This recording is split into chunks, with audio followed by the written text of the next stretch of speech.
Assalamualaikum warahmatullahi wabarakatuh. Salam sejahtera bagi kita semua. Tak lupa pula kita panjatkan puji dan syukur kita atas kehadirat Allah Subhanahu wa Ta'ala, dan dengan ridhonya kita dapat berkumpul bersama pada hari ini.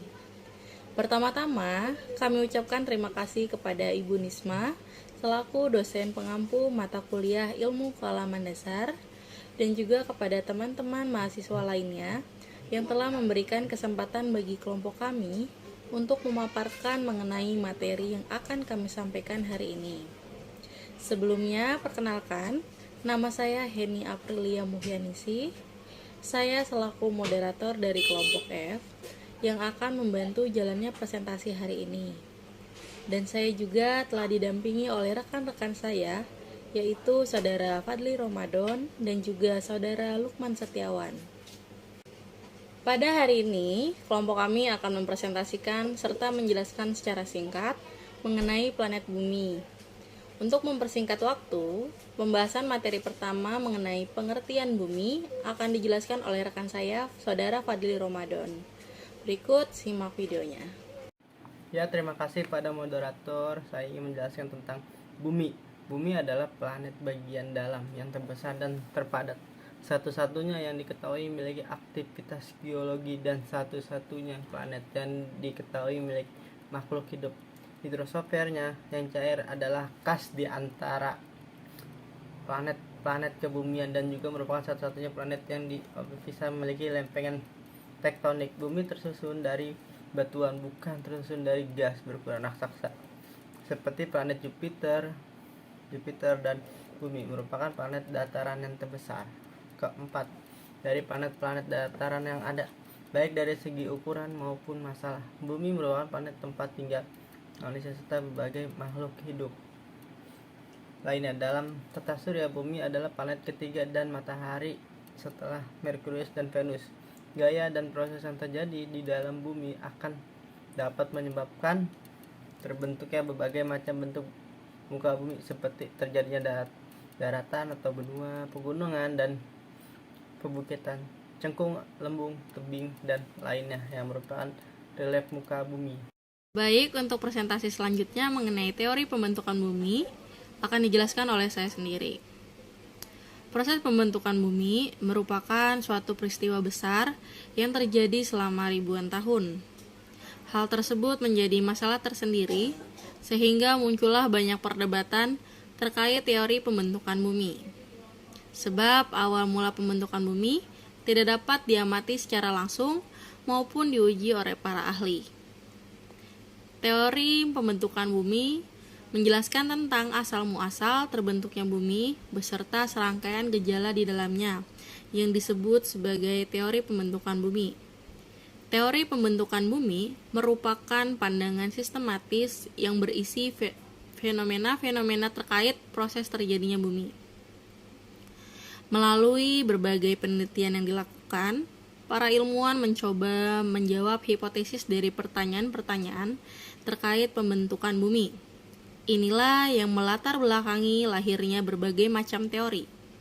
Teori pembentukan bumi tersebut kemudian menjadi rujukan oleh para ahli geografis untuk mendalami sifat-sifat yang terkandung dalam bumi itu sendiri.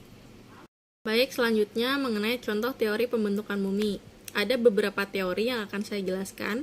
Yang pertama, teori Laplace. Teori pembentukan bumi Laplace dicetuskan oleh seorang pakar matematika dan juga astronomi berkebangsaan Prancis, yaitu Pierre-Simon Marquis de Laplace. Teori ini muncul pada tahun 1796 di Prancis, dan menurut Laplace, bumi terbentuk dari gumpalan gas panas yang berputar-putar pada sebuah pusat peredaran. Selain itu, terbentuklah sebuah cincin-cincin gas di sekelilingnya yang kemudian terlempar atau bergerak menjauh. Hingga akhirnya cincin-cincin yang bergerak menjauh tersebut mengalami pendinginan membentuk bola raksasa. Kemudian bola raksasa tersebut inilah yang disebut sebagai bumi. Teori yang kedua mengenai teori platesimal. Seorang ahli yang berasal dari Amerika, Forrest Ray, bernama T.C. Chamberlain, yaitu seorang ahli geologi, menjelaskan proses pembentukan bumi. Menurut keduanya, matahari terbentuk terlebih dulu sebagai pusat peredaran dengan massa gas yang cukup besar.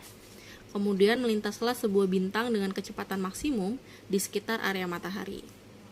Hal ini menyebabkan adanya tarikan antar partikel-partikel gas matahari dengan bintang tersebut. Sebagian massa gas bertahan mengelilingi matahari akibat gaya gravitasi, sedangkan bagian lainnya terlempar menjauh keluar lintasan bintang. Massa gas yang mengelilingi matahari akhirnya mengalami pendinginan, hingga terbentuklah sebuah platesimal atau cincin. Dari platesimal inilah terjadi gaya tarik-menarik yang cukup besar pada massa gas. Akibat daya tarik tersebut, platesimal menjadi padat, hingga akhirnya terbentuk sebuah planet, salah satunya planet kita sekarang, yaitu Bumi. Teori ketiga yaitu teori tidal. Teori ini dikemukakan oleh seorang ilmuwan Inggris yang bernama James Jeans dan Harold Jeffrey. Teori tidal tercetus pada tahun 1918 silam. Menurut teori tidal, pembentukan bumi terjadi akibat massa gas matahari mengalami tarik-menarik akibat bergesekan dengan bintang yang cukup kuat. Dari hasil tarik-menarik ini, sebagian massa bergerak ke arah luar membentuk cerutu. Bagian yang berbentuk cerutu inilah akhirnya mengalami pendinginan. Proses pendinginan mengakibatkan bentuk gas menjadi gumpalan-gumpalan bola. Kemudian gumpalan-gumpalan bola inilah yang disebut sebagai planet, salah satunya Bumi. Teori keempat mengenai teori George dan Louis Leclerc. Seorang ilmuwan yang bernama Louis Leclerc, Francis George, dan Comte de Buffon menjelaskan proses pembentukan bumi berasal dari tumbukan komet dengan matahari. Hal inilah yang menjadi sebagian massa matahari terpental jauh hingga terbentuklah suatu planet. Pendapatnya ini disampaikan pada tahun 1778, kemudian banyak diterima oleh kalangan ilmuwan lainnya. Teori kelima, teori Kuiper.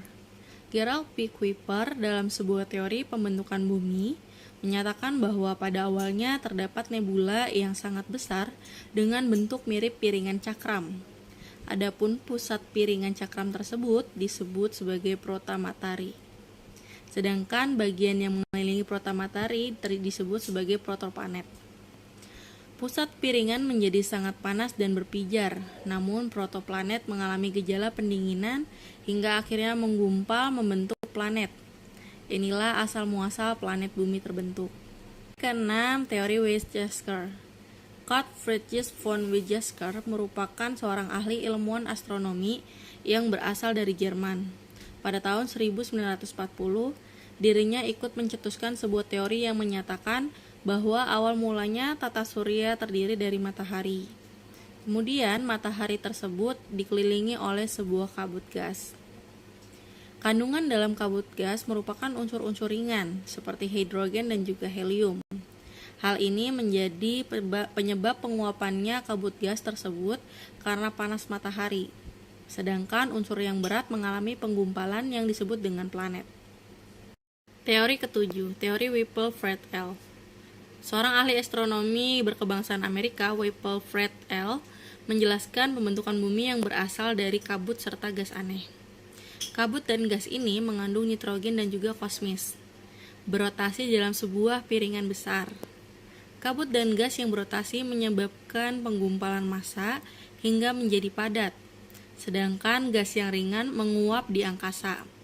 Gumpalan padat tersebut akhirnya disebut sebagai planet. Teori ke-8 yaitu mengenai teori pasang surut gas. Teori ini sangatlah terkenal di kalangan para ahli pada tahun 1918. Pencetus dari teori ini adalah James Jeans dan Harold Jeffrey.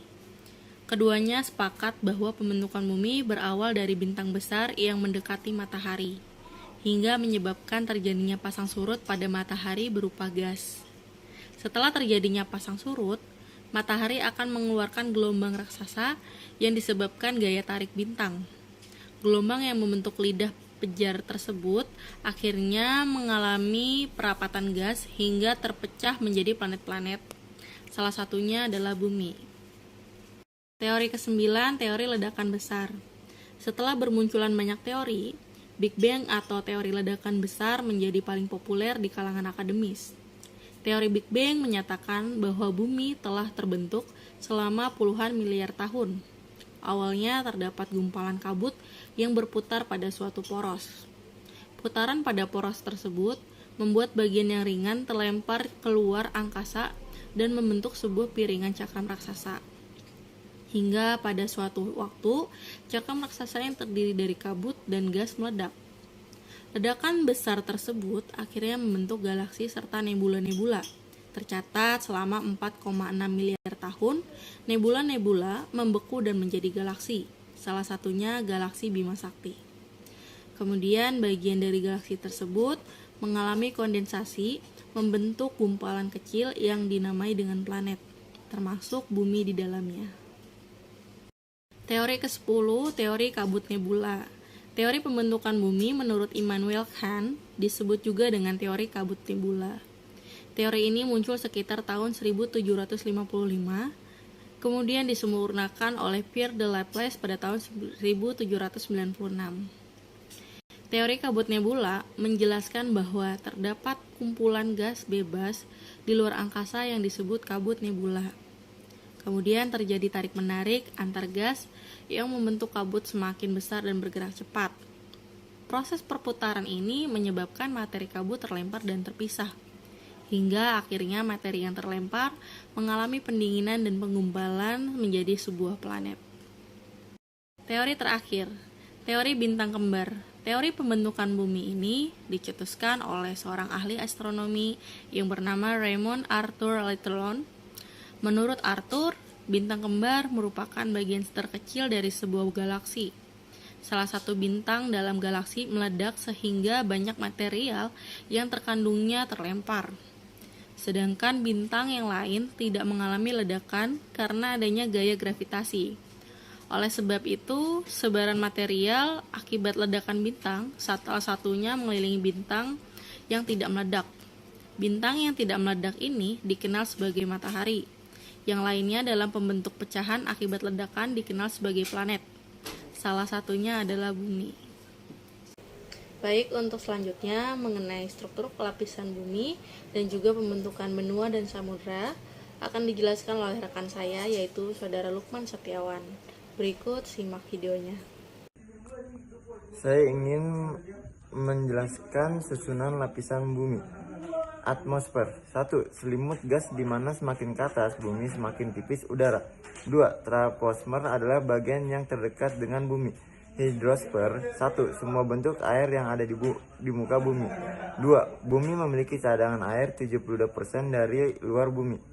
Litosfer. 1. Batuan beku, contoh pembukaan magma, batuan adhesif, pergeseran jalan. 2. Batuan sedimen, contoh pengendapan bahan organis, batu kapur. 3. Batu metamorf, contoh marmer dan batu bara.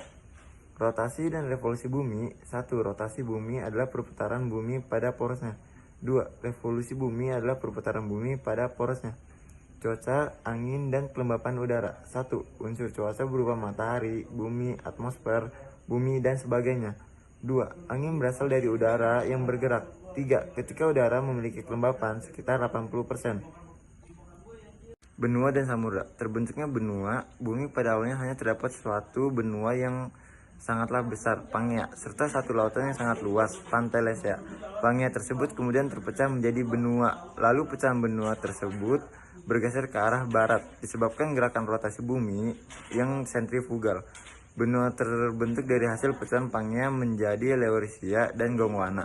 Kemudian keduanya terus bergerak membentuk Eurasia, Afrika, Amerika Utara, Amerika Selatan, Antartika, India, dan juga Australia.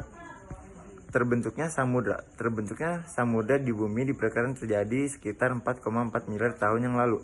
Pada saat itu terjadi perubahan bentuk permukaan bumi akibat letusan gunung berapi. Akibatnya bumi ditutupi oleh debu-debu vulkanik. Debu ini menghalangi sinar matahari masuk ke ruang bumi, sehingga uap air yang menumpuk di atmosfer terkondensasi sehingga terjadilah hujan. Karena berubahnya bentuk permukaan bumi, maka hujan pun mengisi cekungan-cekungan yang ada di bumi sehingga terbentuklah samudra. Baik, sekian presentasi dari kelompok kami.